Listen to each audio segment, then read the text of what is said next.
Pablo Escobar, a man who commanded respect and admiration among his supporters, while simultaneously striking fear and outrage in the hearts of his rivals. Love him or hate him, he certainly left his mark in both Colombia and the United States. But how much do you really know about the richest drug lord in history? I ain't just talking about facts you might have learned by watching Narcos either. Here are some of the more mind-boggling things you may not already know about the king of cocaine. Number 10. Rags to riches by any means. Mr. Escobar may have gotten a taste for the finer things in life when he started to make the big bucks, but his start was far from luxurious. You see, when Pablo was born, it was during a civil war in Colombia called La Violencia. You don't need to be fluent in Spanish to understand what that means. A 10-year war between conservatives and liberals left 200,000 people dead, and many survivors were plunged into poverty. To make things harder, Pablo was the third of 7 children in his family, meaning that there were a lot of mouths to feed, but not much food to feed them with.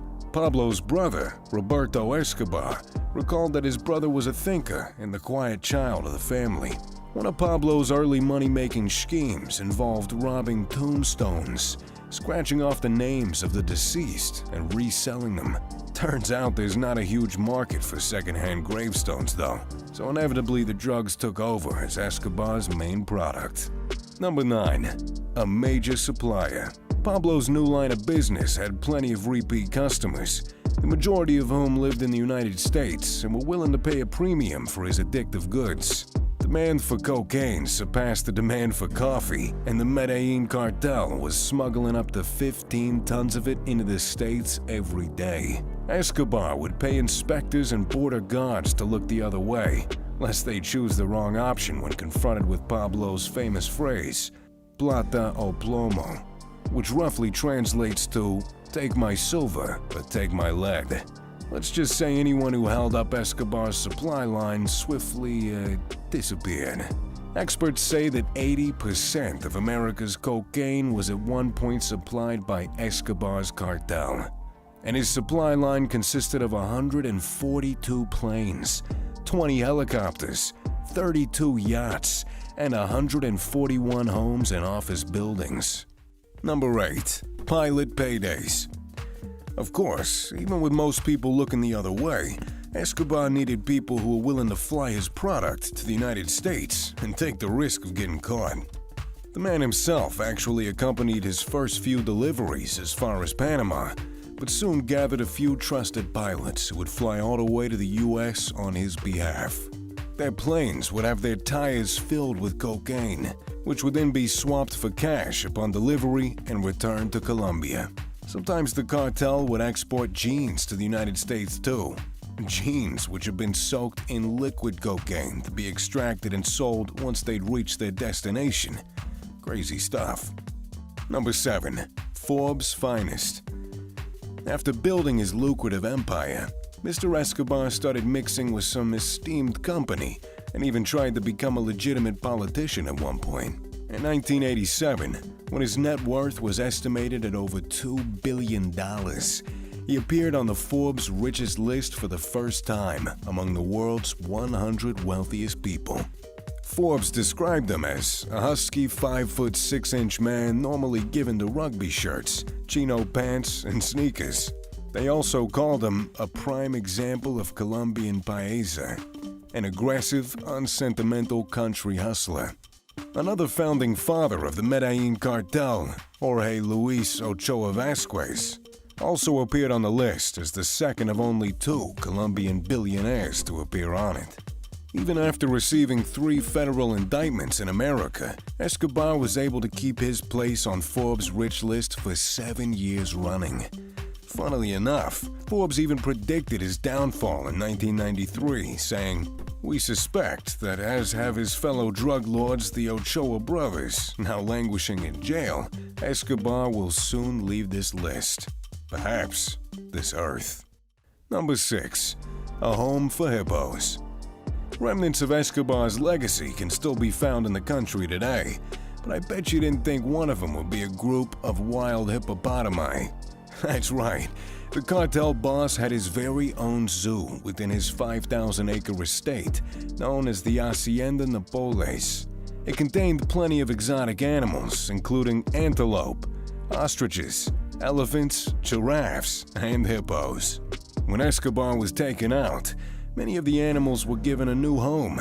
But 24 hippos escaped and started breeding down the river.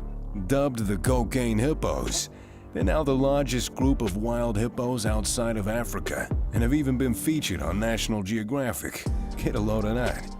Number 5. An expensive rat problem. Hey, we all lose money from time to time, but when you're stockpiling mountains of cold hard cash like the Medellin cartel was, it creates a unique problem. According to Pablo's brother/accountant Roberto, Pablo was earning so much that each year he would write off 10% of the money because the rats would eat it in storage, or it would be damaged by water or even lost. That means rats were literally eating through millions, if not billions of dollars. Pablo placed a lot of trust in his brother Eduardo to manage his finances, but ultimately it was Eduardo who ended up being the biggest rat of all. As stated by Pablo's son, Sebastian, in his book called Pablo Escobar, My Father, quote, "My uncle Roberto Escobar, the official informant of the DEA, actively contributed to delivering him to his enemies." Number 4. Burning bucks to stay warm. Pablo Escobar wasn't a miser. He splashed the cash and paid both his employees and potential enemies very well. He was also a devoted family man, well, for the most part, and cherished his inner circle above anything else, including money. When he and his family were on the run and were holed up at a hideout in the mountains, Escobar's younger sister Manuela became ill with hypothermia. According to Pablo's son, the drug lord took 2 sacks filled with approximately $2 million in cash and made a bonfire out of them to keep his family warm. Almost brings a tear to your eye. Mind you, he did also blindfold his family while traveling between locations so that they couldn't tell the police where he was hiding if any of them were captured. Escobar was kinda paranoid at this point. Another one of his famous sayings was, "Better a grave in Colombia than a cell in the United States." Number 3. Essential office supplies. Any decent businessman has to factor in expenses, travel costs, advertising, office supplies, the works. To give you an idea of just how much money the Medellin cartel was making, they would spend about $2,500 a month on rubber bands alone, just to hold the huge amounts of cash they were dealing with. I mean, the average monthly wage in Colombia in 2020 is only around $1,350. It's no wonder then that many Colombians worshipped Escobar as kind of a Robin Hood figure. Even a small fraction of the money he brought in was enough to help build neighborhoods, homes, schools, even hospitals. He also funded Medellin's soccer team, Atlético Nacional. And upon hearing the news of Escobar's death, 20,000 residents gathered at his local cemetery to pay their respects. Number 2. Personalized prison. When tensions between Escobar and the Colombian government was at a boiling point, rather than risk an extradition to the United States and a likely lifetime behind bars, Pablo used his power to negotiate his own surrender and worked out a jail term of just 5 years. Hey, but that's not all. He only agreed to serve his time if he could build his own prison, staffed by his own guards and overlooking his family home. I mean, the cheek of this guy. You gotta love it. Hey, despite literally thousands of deaths attributed to the drug lord and his cartel, as well as the obvious trafficking charges and many other crimes, Escobar had evaded the authorities on numerous occasions and was causing havoc in the country. The government gave in to his requests, and the prison was built to Escobar's specifications. As you'd expect, he made it a haven for himself. Nicknamed Club Medellin, it had a soccer field, a disco, a jacuzzi spa, a bar, and Pablo's cell was basically a luxury master bedroom. A phone line and fax service even let the kingpin take care of his smuggling business from the inside.